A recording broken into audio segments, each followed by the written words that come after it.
Hello everybody, today we're going to be working on the KL 250 and I want to do a compression check on it.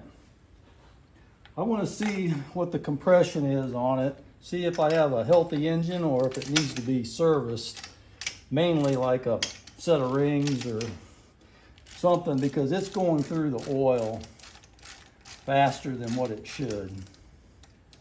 I know it's an old engine and it would probably use a little bit, but it uses quite a bit. So anyway, according to the Kawasaki service manual that I have, the compression on this engine, if it's healthy, should be 195 pounds of pressure. If it's down to 136 or below, it's supposed to be serviced. So we're going to check and see where mine's at. And the way I'm going to do this is I'm going to try to let you watch while I do this, but I'm going to kick it 5 times. I'm going to hold the throttle wide open and give it 5 good kicks. There's 1, 2, 3,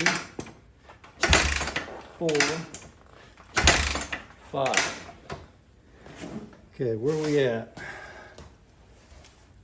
It looks like we're only at about 120 PSI.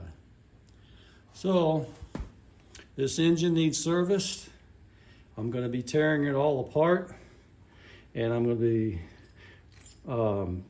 putting a new set of rings in it.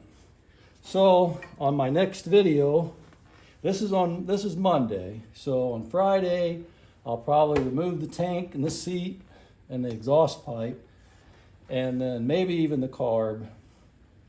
And then on Saturday morning, I'm gonna start tearing this all down. I'm gonna get it all the way down and see exactly what I need.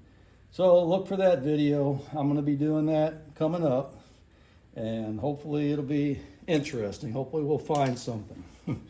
Anyway, that's all I got for you today. Thanks for watching.